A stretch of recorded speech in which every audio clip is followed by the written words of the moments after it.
Hallelujah. Good morning, church. I'm so glad to see you all. It is my great honor and pleasure to deliver God's message in front of this church. 이까지만 하겠습니다. 예, 미 육군 군종 목사로 사역하고 있는 김다희 목사, 영어로는 에드워드 데이비 킴이라고 하는데요. 오늘 말씀을 전하기 앞서서 서로에게 이렇게 인사하시면 좋겠습니다. 옆에 분을 바라보시면서 누구신데 이렇게 멋지십니까? 예, 누구신데 이렇게 멋지십니까? 예. 또 우리 여자 성도를 위해서 한 번 더 하시죠. 누구신데 이렇게 아름다우십니까? 예, 예. 고맙습니다. 예. 예, 방금 인사 나눈 대로 정말 멋지고 또 아름다우신 우리 주님이 세우시는 교회 성도님들을 이렇게 만나 뵙게 돼서 정말 반갑고 또 하나님께 감사드립니다. 우리 목사님이 소개하신 대로 제가 현재 미 육군 군종 목사로 8년째 사역하고 있고요. 작년 8월에 평택에 있는 캠프 험프리스로 제가 이제 새로 전입을 와서 미 8군 예하의 미사일 방공대대에서 현재 군종 장교로 근무하고 있습니다. 사실 여러분 그 몇 년 전부터 북한이 계속 이렇게 미사일을 쏴대고 있지 않습니까, 그렇죠? 근데 만약에 북한이 이 미사일을 현재 뭐 동해상으로 이렇게 쏘지만은 이걸 각도 돌려가지고 남쪽으로 쏘게 된다면 이게 이제 쭉 올라갔다가 이제 떨어지지 않습니까, 그렇죠? 떨어질 때 지상 40km부터 그리고 최고 150km까지는 경북 성주에 있는 사드 미사일로 그것을 요격을 합니다. 근데 만약에 그걸 잡지 못해서 지상 40km 상공 이하로 만약에 들어오잖아요. 그러면 패트리어트라고 하는 미사일로 그 미사일을 요격을 하게 되는데, 제가 지금 이제 소속된 부대가 그 패트리어트 미사일을 가지고서 평택과 수원, 오산의 상공을 방어하는 그런 임무를 맡고 있습니다.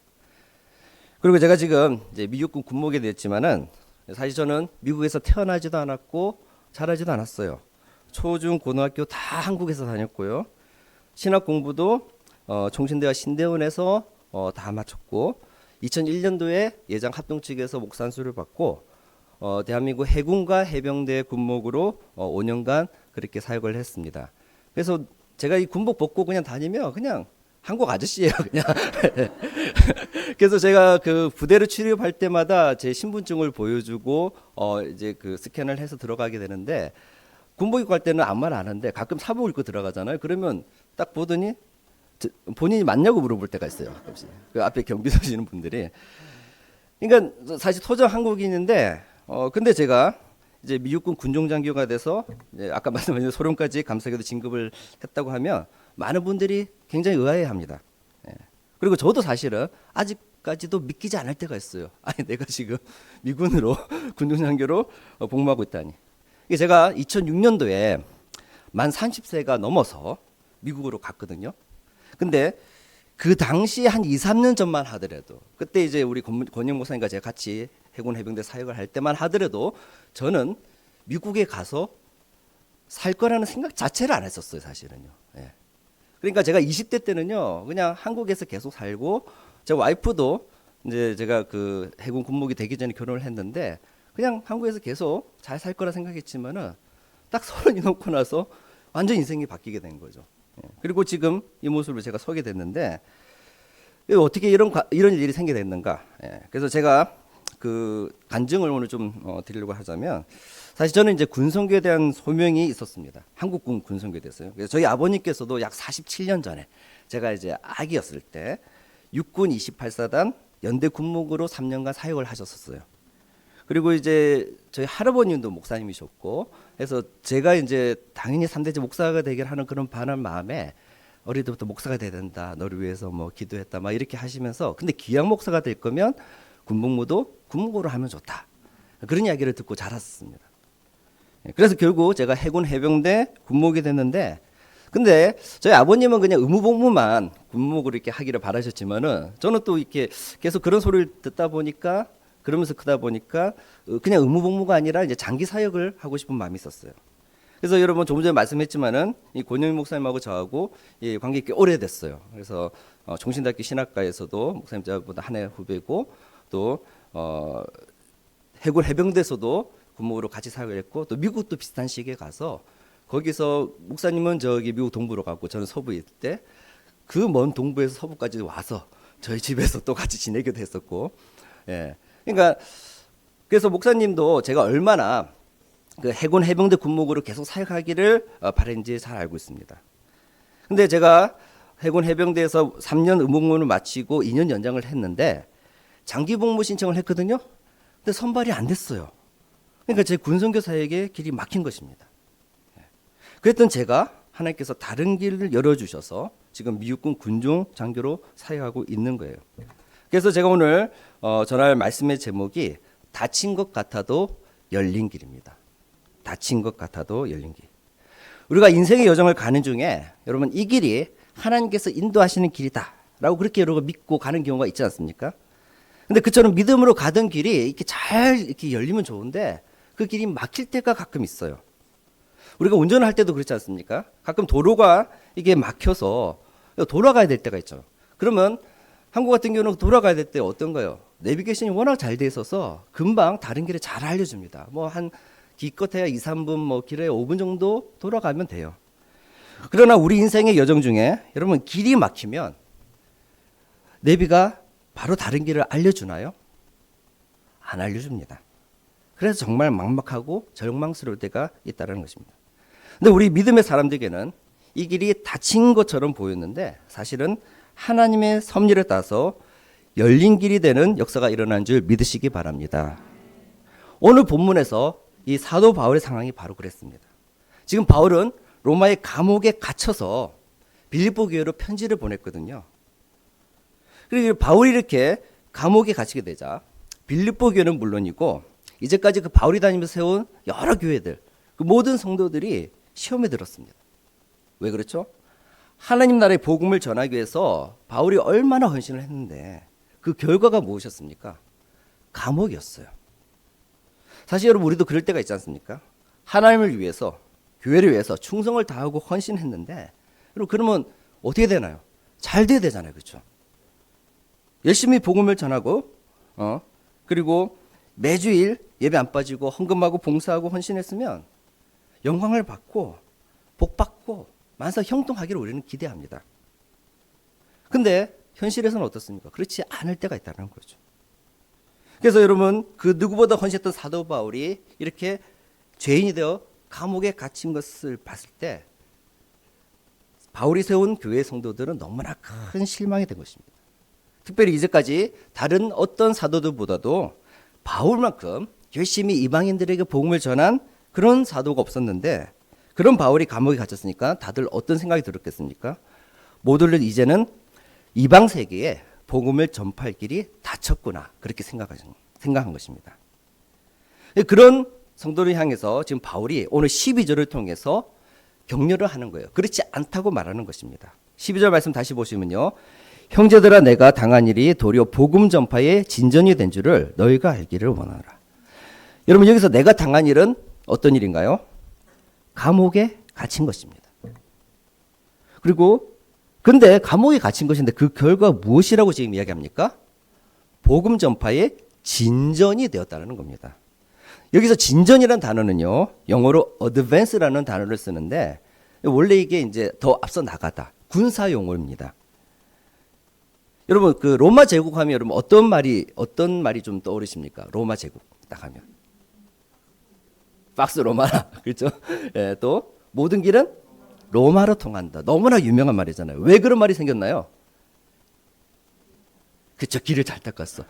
로마 군대가 가는 어디를 가든지 간에 그 친구들이 가장 먼저 한 건 뭐냐면 공병대를 앞세워서 길을 닦았어요. 길을 없는 데를 길을 먼저 뚫고 그리고 나서 로마군 본대가 가면 그 전쟁 승리하고 로마 제국이 확장이 된 것입니다. 그래서 이 공병대가 그 길을 뚫을 때 하는 말이 뭐냐면 어드밴스, 진전이라 말을 썼다라는 것이죠.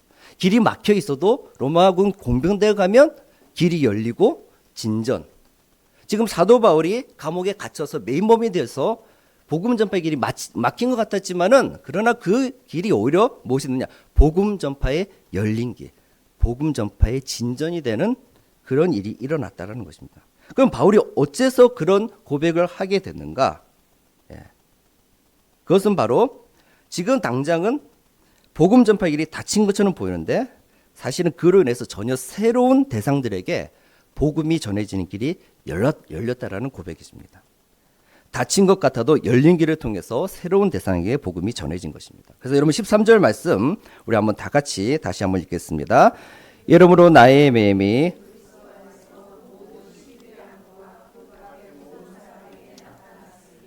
여러분 여기서 시위대는요 장소가 아니라 시위대에서 근무하는 병사들을 말합니다. 그러니까 바울이 매임으로 시위대 병사들에게 복음이 전해지는 일이 일어났다는 말이에요. 근데 이게 왜 중요하냐면 여러분 로마 제국의 시위대원들은 철저하게 로마인으로서 가장 긍지를 가진 엘리트로 구성되어 있어요. 대부분 유력 가문 출신이고요.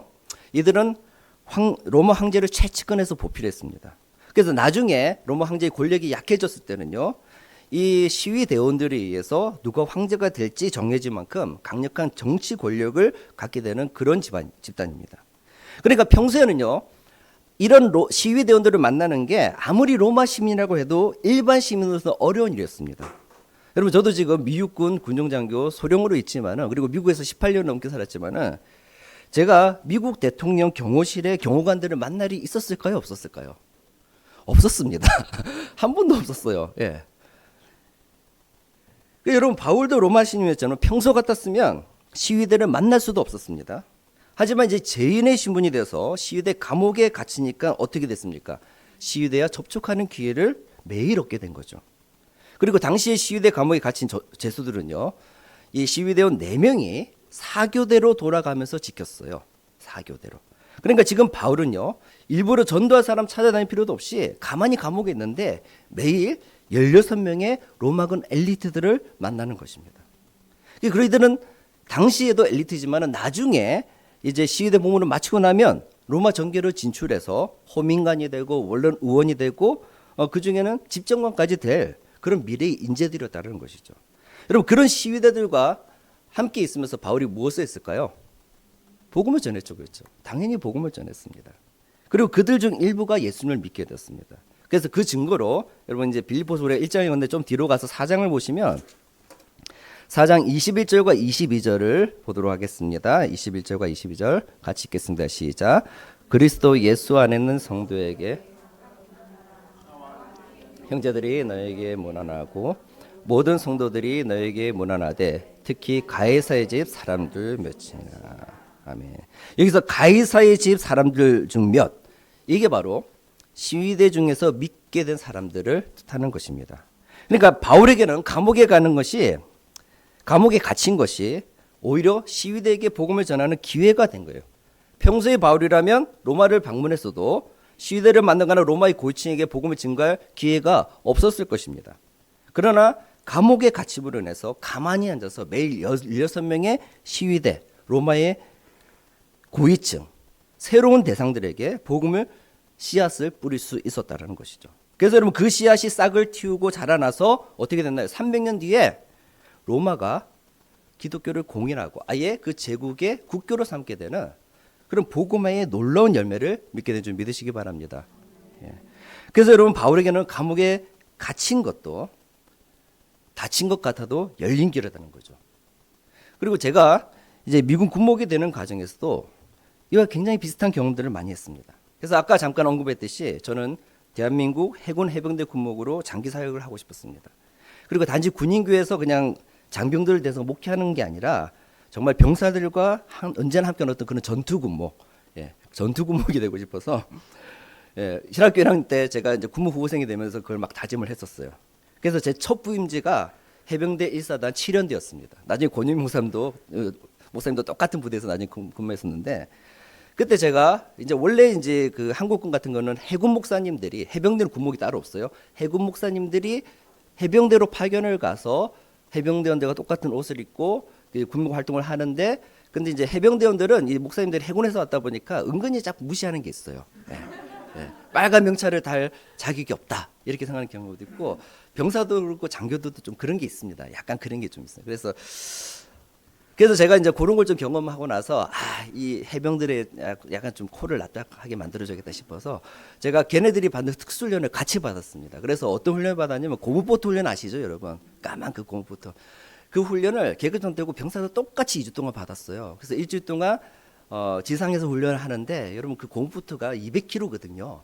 그 위에 또 교관이 또 올라가서 막 방방 막 뜁니다. 막 그냥. 그럼 그 밑에 7명이 이 머리에다가 이 헤드킬이라고 해서 그 공포트를 이렇게 짊어지는데 이 모가지가 완전 부러질 것 같아요. 그냥.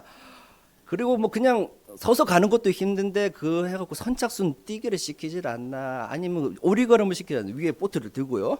그리고 어떨 때는 그냥 포복을 시켜요.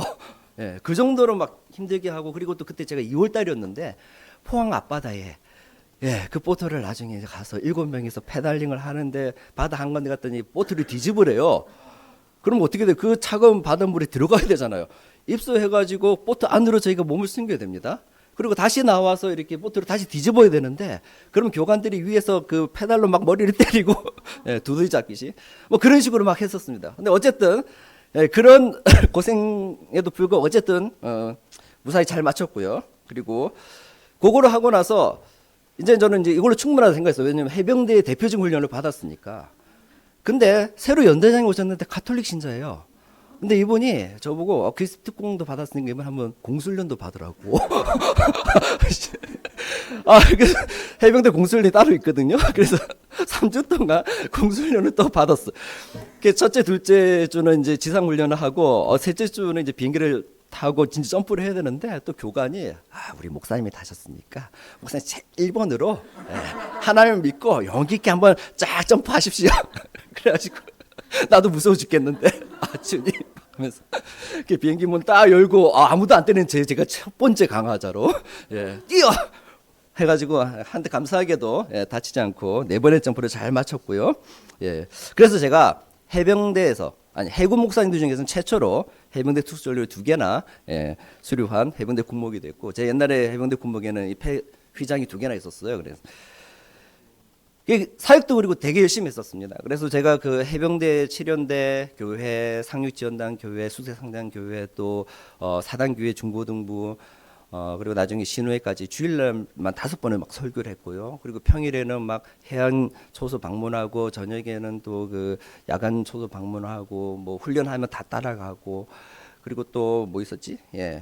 그리고 병원이랑 뭐 교도소 예배드리고 예대대 훈련하면 또 방문하고 막 진짜 입에 단내가 나도록 막 그렇게 사역했습니다. 첫 번째 해만 그런 게 아니라 그 다음에 이제 백령도에 그 해병대 유효단 가서는 또 갑자기 교회에 또 담임을 하래요. 그때 제 나이가 만 26살밖에 안 됐는데 그러니까 새벽기도 매일 해야 되죠. 수요 예배 해야 되죠. 혼자서 부교육자도 없이.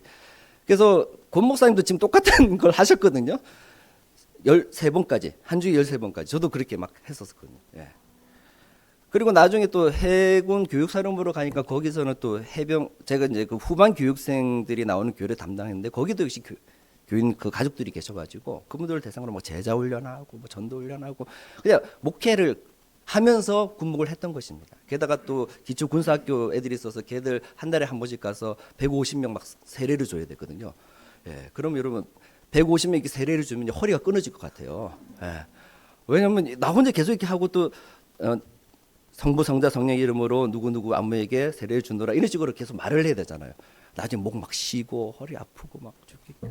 그래서 그때 제가 사역을 할 때는 진짜 새벽에 나가서 밤늦게까지 오다 보니까 제 와이프가 그때 첫째를 임신했다 나중에 또 둘째까지 낳았는데 남편 얼굴을 보지를 못하는 겁니다. 그래서 이혼당할 뻔했었어요 그때. 얼마나 그 나만 보고 따라왔는데 어떻게 뭐 그렇게 살 수 있냐면서 막. 어쨌든 그렇게 했는데 문제는 뭐냐면. 그래서 2년을 더 연장해서 5년을 복무를 했습니다. 그리고 장기 복무 신청을 했어요. 그러면 좀 뽑아줘야 될 거 아니에요, 그렇죠?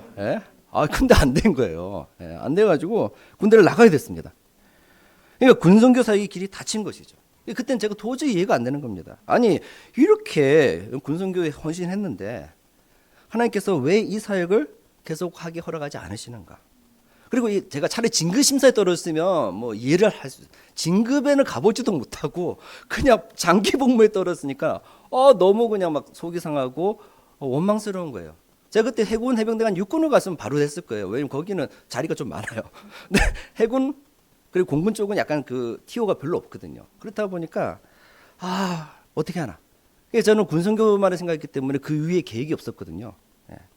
그래서 이제 전역을 하면 어떻게 될지 막 기도하면서 막 찾기 시작하는데 그때 저랑 같은 해에 저기 해군 군목이 됐던 고신준 목사님이 이분도 이제 전역을 하게 되셨는데 여기저기 알아보시다가 저보고 하는 말이 자기 형님 미국에 있는데 미군 군목이 되면 만 42세까지 들어갈 수가 있다는 거예요. 그때 제 나이가 이제 29 그때였거든요.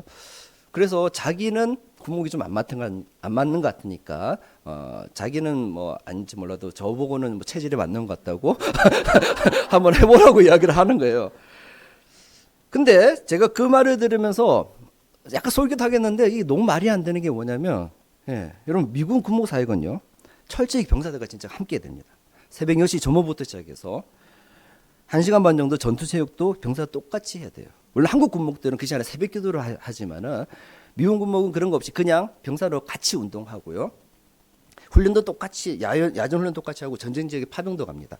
그래서 제가 2017년에 쿠웨이트와 이라크로 파병을 9개월 동안 갔다 왔고요. 또 2019년에 동두천으로 한국으로도 또 파병을 오는데 그때도 파병을 왔었어요. 그리고 파병 전에는 여러분 캘리포니아에 있는 사막 지역이나 아니면 루이지애나의 습지대로 가서 한 달 동안 파병 전 훈련을 하는데 그 훈련이 어떤 거냐면 이제 앞뒤로 1주는 이제 준비를 하고 2주 동안 사막이나 습지대로 들어가요. 그럼 거기서 6개월 분량의 시나리오를 가지고 실제 전쟁처럼 합니다. 그러면 텐트도 없고 그냥 침낭 아무 때나 깔 수 있으면 그냥 깔고 자고 그리고 전투식량만 먹어야 되고 전혀 씻지도 못해 샤워도 못하고 화장실도 없어 그냥 땅 파가지고 일 봐야 되고 그런 식으로 하면서 전쟁을 실제로 수행을 하고 그러다가 거기서 이제 레이저로 이제 그 모의 그 전투를 하는데 총 맞으면 죽어요. 그러면 어디로 이제 후송을 보내요. 그러면 거기서 그 뭐죠 그늘도 하나도 없는 데서 3일 동안 그냥 있다가 나중에 다시 살아나요. 예. 예수님 부활합니다. 그러면 다시 복귀해가지고 또 싸우고 막. 예. 근데 그 3일 동안 죽어 있는 게 편하지가 않고요. 그늘이 전혀 없는 사막 한 군데 떨어뜨려 놓기 때문에 굉장히 고통스럽습니다. 예. 그냥 살아서 지옥을 경험하는 많은 거죠. 예. 그런 훈련을 제가 4번이나 같이 갔다 왔었어요. 예. 근데 어쨌든 제가 그분의 말씀을 듣고 어떻게 하면 그래서 미군 군목이 될 수 있을까 알아보기 시작했는데 문제는 여러분 미군 군목이 되려면요 시민권이나 영주권이 필요합니다. 미군은 군복무가 크게 3가지로 나눠지는데 지금 저처럼 액티비들이 이제 정규군으로서 직업군인으로서 현역으로서 일을 하는 거고요. 그리고 한 달에 이틀만 군부대로 가서 복무하고 1년에 2주간 야외 훈련을 하는 파트타임 군인들이 있어요. 이거를 리저브라고 하고요. 예비군. 그리고 내셔널 가드 주방위군이라 하는데 둘의 차이가 뭐냐면 리저브는 연방정부 소속이고요. 주방위군은 주정부 소속이에요. 다 파트타임 군입니다. 근데 현역과 주방위군이 되려면 시민권은 있어야 되고요. 그리고 예비군이 되기 위해서는 영주권이 있어야 됩니다. 근데 제가 미국에서 태어나 자란 것도 아니고 미국의 가족이나 친척이 뭐 아는 사람도 그때 그 당시는 없었습니다. 게다가 저 미군 대상들 여러분 사역을 하려면 영어를 잘해야 되잖아요, 그렇죠? 근데 여러분 예전에 한국 영어 교육 잘 아시잖아요. 예. 주입식 영어 교육, 성문 종합 영어, 예? 문법 위주의 그 영어. 예? 그래서 그걸로 제가 공부했으니까 제가 영어를 뭐 하면 얼마나 잘했겠습니까? How are you? Fine, thank you. And you? 우리가 다 아는 그 영어 그 정도. 그리고 뭔가 리스닝은 되는데 말이 안 돼. 그렇죠? 리스닝은 하여튼 눈치로 뭔가 되는 것 같은데 말이 안 되는 그 영어. 예. 그래서 제가 그 알아보면서 이거는 안 될 것 같은데 주변 사람한테 이야기해도 다들 불가능이라고 막 말리는 것입니다. 제가 그 추천서 받으려고 신학대학 교수님도 봤더니 야 나도 영어 좀 하는데 안 될 걸 예, 그런 이야기 하고. 근데 제가 전역하기 좀 전에 어느 날에 용산에 그 당시 용산의 미군대를 방문했다가 저 같은 한국계 미군 군무 목사님을 만났어요. 예. 그래서 이분이 이제 그 제 고민을 이제 들어주시더니 이분은 할 수 있다라는 거예요. 자기도 했으니까 나도 할 수 있다고 하면서 예, 나름대로 방도도 알려주시고 격려를 막 해주셨습니다. 그때 그분이 나중에 도와준 건 하나도 없지만은 근데 그때 그렇게 격려를 처음으로 할 수 있다고 해줘서 그래서 제가 한국 해군에 전역하고 2006년에 미국으로 건너갔어요. 근데 영어도 안 되고 영주권도 없고 토플 점수도 안 나옵니다. 그러니까 정식 미국 영어로 하는 과목으로 갈 수가 없어서 일단은 미국 가보자 해서 그 풀르신학교 한인 목회학 박사과정 미국에서 우리말로 수업하는 예, 그런 과정으로 일단 유학 비자를 받아갔었어요. 그리고 첫 수업을 듣는데 거기서 제 학교 선배이자 군목 선배 목사님을 만났습니다. 이분이 LA 한 중형교회에서 분목사로 섬기다가 이제 서울 살아있는 분목사로 이제 가시게 된 건데 그러면서 자신의 후임자로 이제 저를 추천해 주신 거예요. 그 전까지 일면식도 없었는데 그때 어떻게 뭐 몇 번 이야기를 해보고 이렇게 추천을 해줘서 가자마자 전임 사역을 하게 됐었습니다. 그리고 그 교회 이제 담임 목사님도 새로 오셨는데 키도 크시고 잘생기시고 영어도 너무 잘하시고 영어와 우리말을 아주 퍼펙트하게 이중원어로 하시고 그리고 설교도 너무 잘하시는 그런 담임 목사님을 만나서 그때 제가 행정과 장년 그리고 한어 청년부를 맡아서 그분 밑에서 2년 반 동안 정말 즐겁게 사역을 했었어요. 그리고 체류 신분도 교회에서 이제 유학 그 비자에서 정규 비자로 바꿔주고 2년 뒤에는 영주권까지 이제 신청을 해줬는데 이러다 보니까 제가 여기가 좋소 이런 마음이 생긴 겁니다. 전 미국 올 때 무슨 미국 군목은 뭐냐 그냥 이번에서 잘 배우다 나 추천받아서 그냥 이민교회에서 그냥 담임 목회하고 그냥 그렇게 사역해야지 이런 마음을 이제 갖기 시작을 했는데 문제는 2년 반 만에 갑자기 교회에 분란이 생겼어요. 예. 그래서 6개월 뒤에 이 담임 목사님께서 교인 일부를 데리고 나가서 개척을 하게 됐습니다. 예. 그리고 그 와중에 저는 입장이 완전히 난처해진 겁니다. 예. 그래서 그 목사님을 따라가자니 지금 영주권을 포기를 해야 되고, 예. 그래서 또 목사님이 하는 말이 본인이 사임하기 전에 다른 부모님한테 같이 사임하자는 거예요. 그게 또 이해가 안 되죠. 아니 죽으면 자기 혼자 죽지 왜 나도 같이 죽자고 하는 거예요. 그리고 저는 교회를 나가면 한국으로 돌아와야 되는 거거든요. 예. 그래서 그럴 수 없다 하니까 그 다음부터 저를 막 미워하기 시작하시는데 그 전에 좋았던 관계가 다 무너지고 6개월 동안 아주 지옥 같은 시간을 보냈습니다. 예. 그래서 그동안 제가 새로운 사역지에서 막 눈물로 기도하는데 마침내 샌디에고에 있는 한 교회에 연결이 돼서 이제 3년 만에 사역지를 옮기게 됐거든요. 근데 이 교회가 LA에서 사역했던 교회보다 사이즈가 한 2배 정도 컸고요. 대학부만 약 200명이 나왔어요. 예. 근데 그 대학생들이 대부분 UC 샌디에고라고 꽤 좋은 학교입니다. 예. UCLA나 UC 버클리보다는 좀 떨어지지만 어쨌든 꽤 좋은 학교예요. 아주 똘똘한 그런 대학생들 주로 1.5세. 여기서 1.5세라 하면 성인이 되기 전에 미국 가서 미국에서 중고등학교를 나오고 영어를 꽤 잘하고 우리말도 잘하는 그런 1.5세 대학생들이 주로 있고 유학생들도 많고 그리고 그중에 한 20명 정도가 2세들이에요. 2세는 미국에서 태어나서 영어가 더 편한 아이들. 그러니까 제가 그 대학부를 하면서 주로 우리말로 사역을 하긴 했지만은 이 2세들 대상으로 계속 영어로 해야 되는 거예요. 근데 여러분 미국에서 혹시 살다 오신 분 계실지 모르겠지만은 이게 미국에서 그냥 산다고 영어가 저절로 안 늘지 않습니까? 예, 그렇잖아요. 특별히 공부를 하고 연습을 해야 됩니다. 그래서 제가 그래서 뭐 미국에서 30년, 40년 살아도 영어 못하는 분들 많고요. 영어는 계속 공부하고 연습하고 살게 됩니다. 그래서 3개월, 6개월 만에 된다는 거 다 거짓말인 것 같아요. 그렇죠? 제가 미국 18년 살았고 영어권에서 그래도 13년, 또 미국 군목 사역한 지는 8년째인데 저도 요즘 매일 연습하지 않으면 어떨 때는 영어가 잘 안 될 때가 있어요, 솔직히. 예. 그것도 한국말도 또 안 될 때가 있어요. 예. 그래서 제가 발음이 좀 꼬이면 이해를 해주세요. 저 목사님 왜 이렇게 재수 없어 이게 아니고 예, 좀 그래요. 그래서 제가 2년 동안 그 대학부 사역을 하다가 결국은 결단을 내렸습니다. 이대로는 안 되겠다. 내가 미국에서 계속 사역을 잘하려면 영어로 신학 공부를 다시 해야겠다. 감사한 것은 그 와중에 영주권이 나와서 미국에서 영주권이 있으면 그 학비도 다른 유학생들보다 싸고요. 또 학자금 융자도 받을 수가 있습니다. 그리고 파트타임으로 또 일도 할 수 있어요. 그래서 그 샌디에고 교회를 사임하고 미국 동부의 필라델피아에 있는 비블리카 신학교로 제가 가게 됐습니다. 그러니까 제가 LA의 그 교회에 여러분 그냥 있었으면 저는 그냥 한인 1세만을 대상으로 우리말로 사역하면서 영주권 받고도 그냥 이민교회에 안주했을 것입니다. 근데 이 교회에 분란이 생겨서 사임을 하게 되면서 저에게 그 이민교회 작년 사역의 길이 막힌 거 됐잖아요. 그러고 나서 샌디에고로 가니까 거기서 1.5세 2세들에게 복음을 전하는 길이 열렸고 결국에는 그 와중에 이 영어 실력 향상의 필요를 제가 절감하면서 영어권으로 넘어가는 그런 도전을 하게 된 것이라는 거죠. 그 이후로도 이런 일들이 이제 계속해서 이어진 겁니다. 그래서 여러분 비블리카 신학교 가서 제가 구약을 전공으로 두 번째 이제 석사 과정을 하는데 그때 작은 교회에 이제 영어권 중고등부를 맡아서 파트타임으로 막 사역을 했거든요. 그래서 열심히 막 설교문 영어로 써가지고 연습하고 그때부터 막 하면서 그냥 안 되는 영어로 막 설교하고 애들은 뭐라고 하는 거지? 다행히 제가 그때 근데 학교에서는 공부를 잘했습니다. 왜냐하면 이미 한국에서 7년 동안 신학 공부를 하고 갔잖아요, 그렇죠? 그러니까 뭐 이미 배운 거 다시 하는 거니까 2년 뒤에 아주 우수한 성적으로 졸업을 했습니다. 그리고 그 미국 교수님이 또 다른 미국 학생들을 안 쓰고 저를 조교로 쓸 정도로 공부를 잘했어요.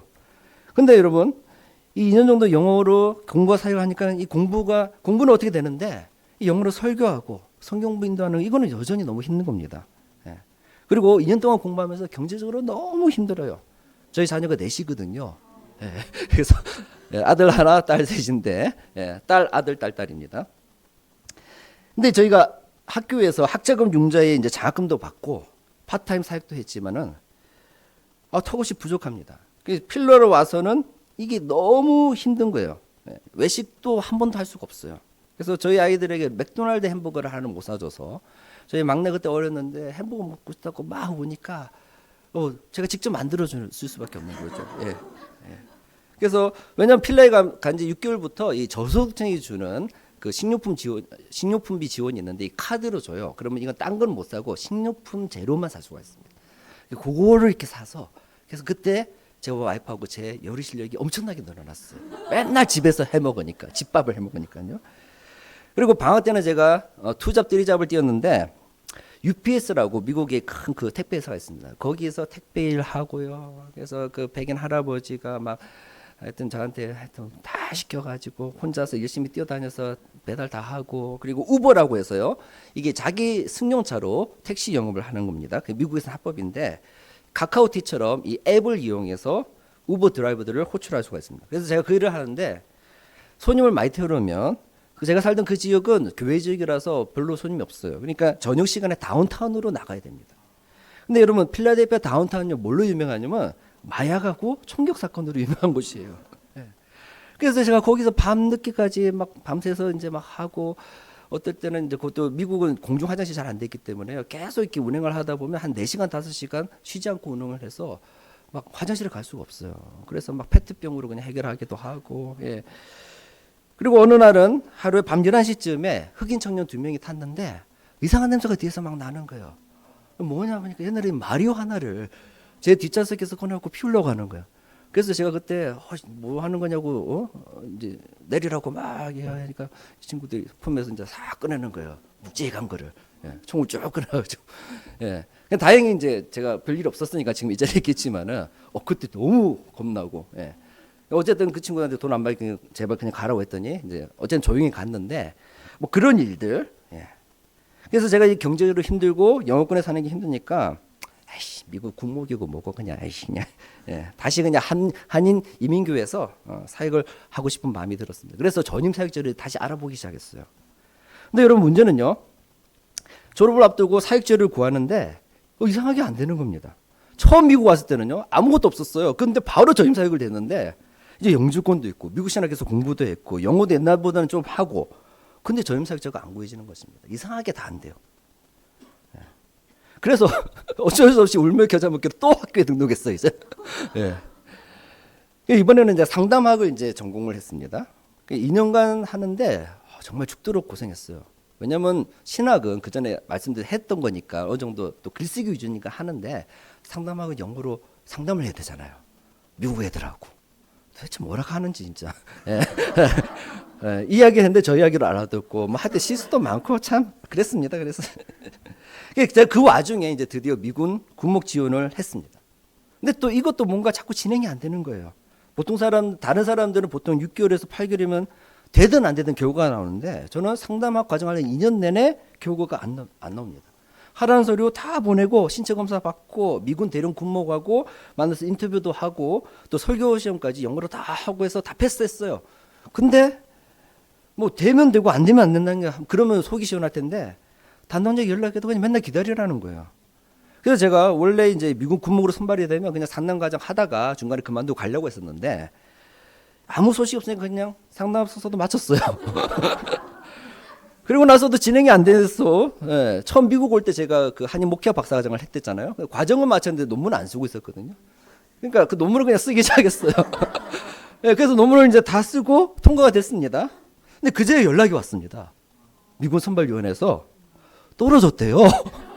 탈락된 겁니다.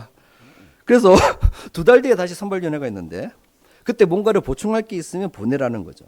제가 이제 상담학 석사도 마쳤고 목회학 박사 논문도 통과돼서 다음 달에 학위를 받으니까 혹시 그걸 첨부할 수 있냐 하니까 그러라고 해요.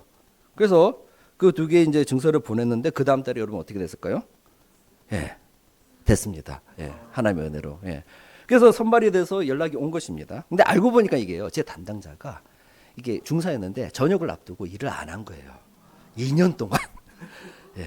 그래서 첫 번째 선발위원 때는 그 전에 서류 있잖아요. 담당자가 바뀌어서 그 전에 서류 가지고 이제 올렸는데 그때는 그냥 제가 또 1세고 영어도 부족하고 막 그러니까 그 이전에 서류 가지고는 이게 안 됐는데 그 뒤에 이제 서류를 보충해서 올리니까 이게 다른 백인이나 그 흑인 군목들도 기껏해야 MDB 하나 있거든요. 근데 저는 마스터가 3개가 있는데다가 박사학위까지 있고 예. 상담도 했고 막 이러니까 예. 감사하게도 오버퀄리파이가 돼가지고 된 것입니다. 예. 근데 여러분 이 모든 과정에서요. 이민계 전임 사역지가 안 된 것도 거의 3년 동안 미군 담당자가 일을 안 한 것도 여러분 선발위원회에서 한번 떨어진 것도 저에게는 사회 길이 닫힌 거였습니다. 근데 하나님은 그 닫힌 길을 통해서 저로 하여금 상담학 과정과 목회학 박사 과정을 마치게 하셨고요. 그래서 여러분 미국 군목사에 꼭 필요한 영어로 상담하는 능력. 예. 그래서 제가 다른 거에 비해서는 상담을 좀 잘해요. 예. 다른 거에 비해서는. 그리고 다른 군목보다 더 좋은 자기를 갖추어서 미군들에게 복음을 전하는 길을 열어 주셨다는 거죠. 제가 이제 한국군에서 군목을 사역할 때도 군대는 황금어장이다 그런 말 하지 않습니까? 군목 사역은 그냥 군인을 대상으로 하는 게 아니라 선교 사역이라는 그런 말을 들었고 실제로 그런 것을 경험했는데 미군은요 진짜로 선교지예요. 미군 군목 사역은 정말 선교 사역입니다. 왜냐하면 여러분 한국 선교는 어쨌든 같은 한국어를 말하고 같은 한민족 젊은이들 대상으로 하지 않습니까? 그렇죠? 근데 미군에는 정말 세계 각국의 다양한 인종들이 다 모여 있습니다. 백인들, 흑인, 히스패닉, 아시안 등 인종도 다양하고 또 다들 영어를 하긴 하지만은 저처럼 영어가 모국어 아닌 그런 병사들도 굉장히 많습니다. 그리고 종교도 다양해서요.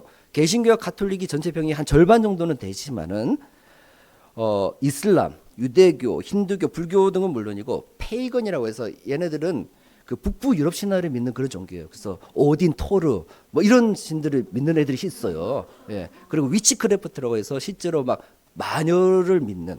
예. 그래서 사실 해리포터가 그거잖아요. 예. 해리포터가 그거잖아요. 그걸 실제 믿는 친구도 있고 제가 가장 신기했던 종교가 뭐냐면 제다이라고 하는 종교가 있어요. 스타워즈에 나오는 제다이 기사 그리고 May the Force be with you 하는 그런 종교가 실제로 있대요. 예. 그래서 이 도그택이라고 하는데 거기에 제다이라고 적혀있길래 너 이게 뭐냐니까 자기 종교래요. 네, 그런 종교도 있고. 그러니까 세계 어디 다른 나라로 선교를 안 가도 미군에 있으면요 정말 온갖 인종의 다양한 언어를 구상하는 그런 사람들을 만날 수 있는 겁니다.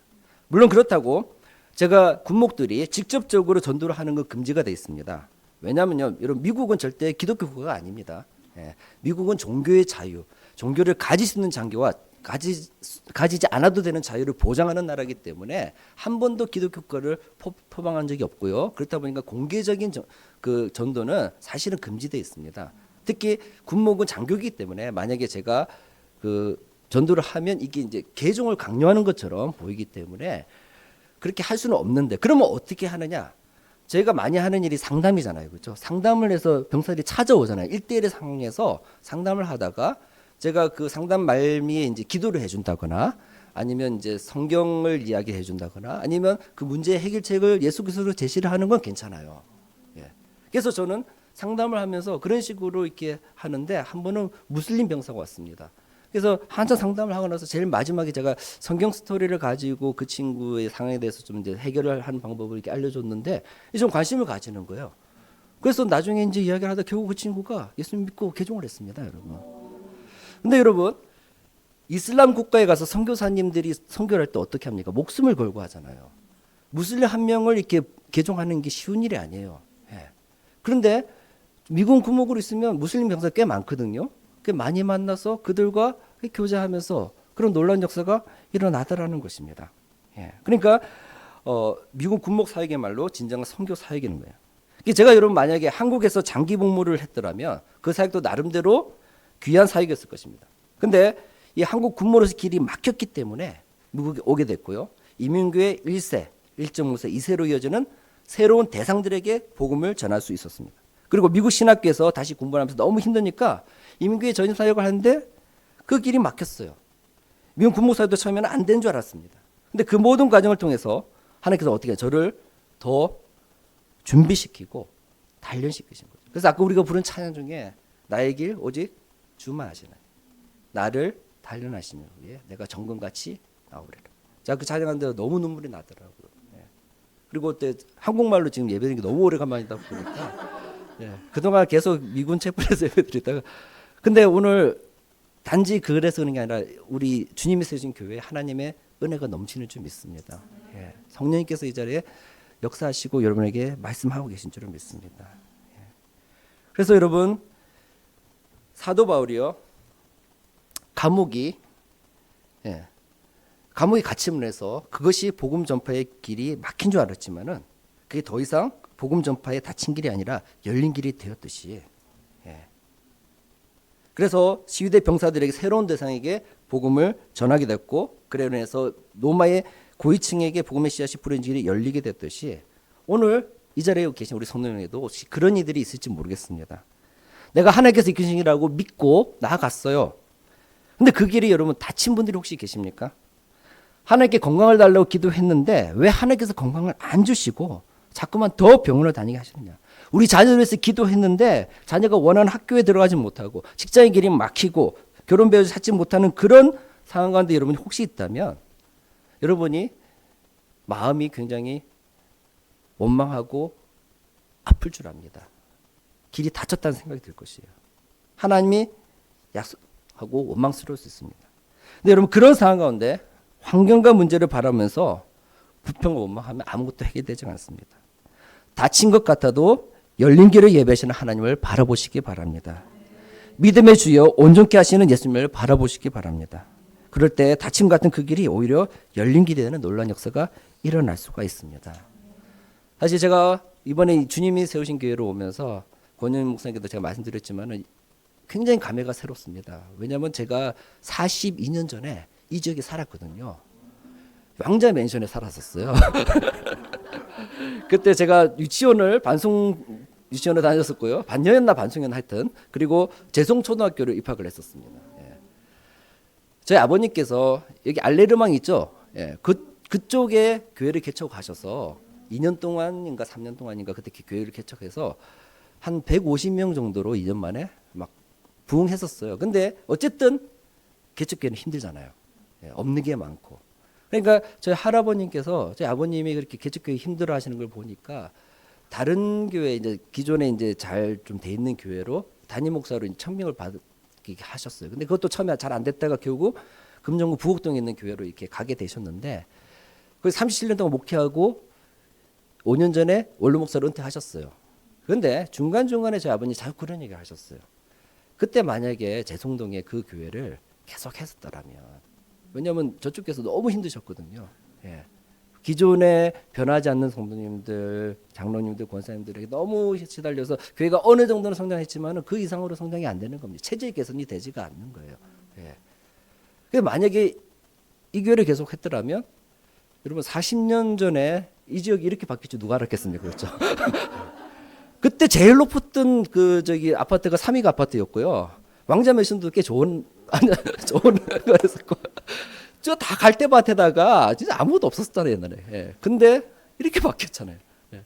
그래서 저는 우리 권영민 목사님 여기 개척했다 했을 때 물론 우리 목사님께서 수영역에 사역하시다가 개인적으로 어려운 일을 당하셨잖아요. 그래서 대형교회 봉사로의 길이 막혔었습니다. 근데 하나님께서 어떻게 하셨나요? 주님의 세우시는 교회라는 새로운 길을 열어주셨습니다. 하나님의 섭리와 역사인 줄을 믿습니다. 그러면 이 교회를 통해서 하나님께서 어떤 역사를 마련해 주실까요? 저는 정말 하나님께서 크고 놀라운 일들을 이루게 될 줄을 믿습니다. 그래서 이 교회 함께 하시는 우리 성도님들 여러분의 개인적인 삶 가운데 좀 어려움이 있고 또 교회에 개척하는 가운데 힘들고 어려운 일이 있을지라도 닫힌 길도 열어주시는 그 하나님을 바라면서 끝까지 여러분 전진하시고 그래서 하나님의 크고 놀라운 역사를 체험하며 또 하나님께 큰 영광 돌리는 그런 저 여러분 되시기를 주님으로 축원합니다. 기도하겠습니다.